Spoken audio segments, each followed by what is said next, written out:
Okay, today we're going to talk about Article 14, but first I want to talk again about Article 13 a little bit to clarify a few things.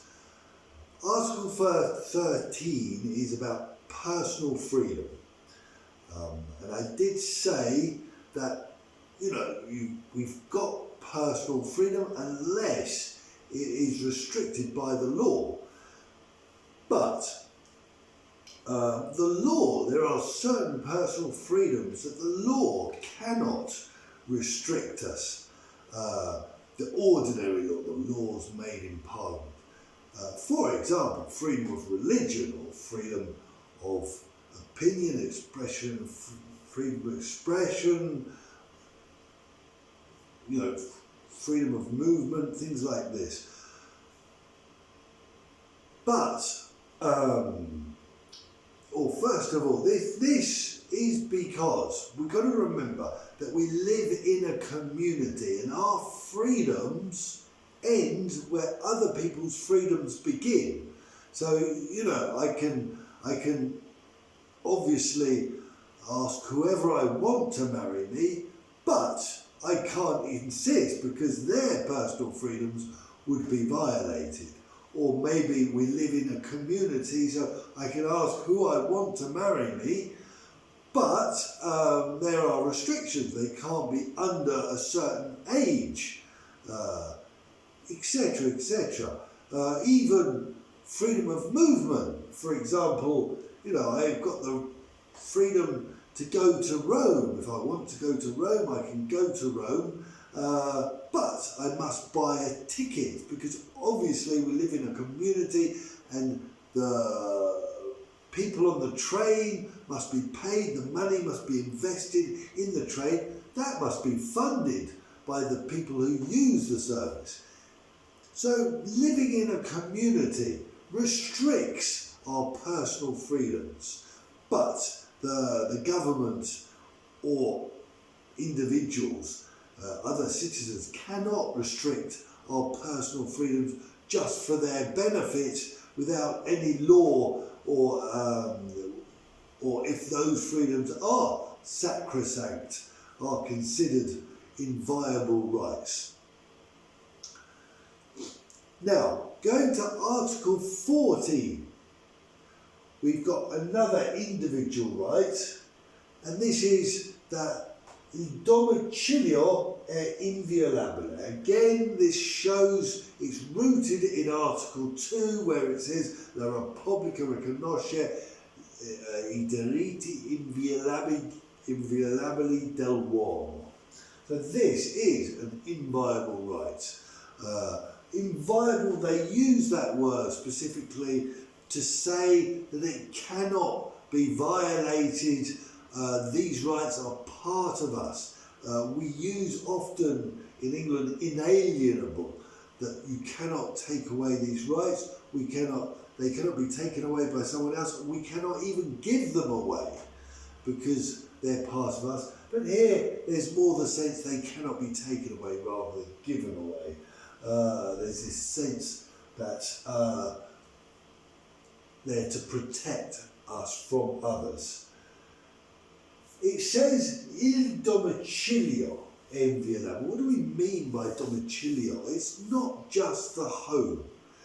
This is any personal space we want to express our personal freedoms in, to do what we want to do. It can be the home, it can be a hotel, it can be a second home, it can even be our car, it can even be maybe our office at work, anywhere we want to exclude others so that we can exercise our personal freedom. Remember, in the fascist times, there was no personal, private sphere. It was all public, it was all fascism, everything was considered part of the fascist system, this totalitarian system where there was no private life. And here they're trying to really establish a personal, private sphere that's not public.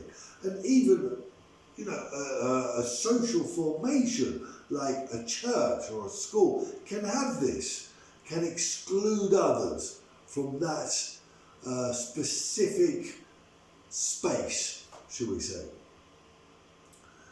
And that is considered an inviolable right.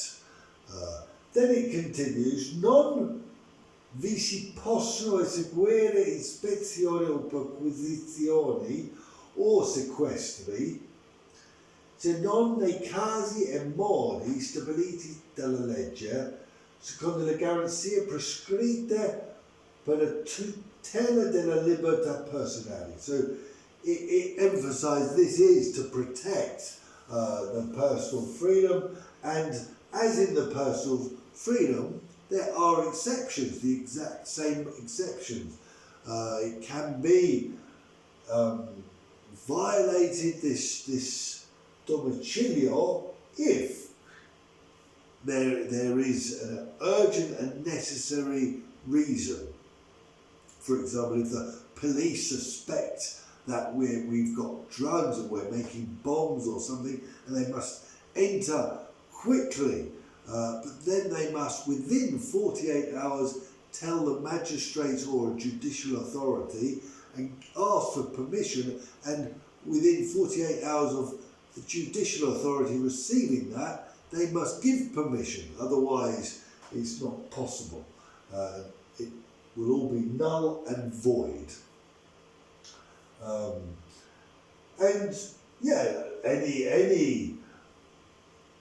This can be restricted for any reasons of danger or health. It says, near certamente le ispezioni per motivi di sanità e di incolumità pubblica o a fini economici e fiscali sono regolati da leggi speciali. So for public danger or health, and we do see now with COVID, there is a possibility of public danger and health, and so maybe the police can act in those cases. This is about the authority, protecting us from the authority. Remember, in the fascist period again, the authority was very strong and could do what it liked, but also it's against other citizens or other groups of citizens maybe wanting to act against us, against our interests, or invade our space, our private space. So, and it does mention the economici e fiscali, fini economici e fiscali. This gives us the right to the financial police, the finanziaria, to enter businesses and check their accounts. Remember, this is a republic, so any public, money like taxes that aren't being paid is taken from everyone, it's stolen from everyone. And so it's a very serious thing in a republic. In a monarchy, the monarch she's privileged or he's privileged to take public funds, they belongs to them. So this gives the financial and the police the right to enter, but it is controlled by special laws. So the Parliament must have these special laws to regulate this.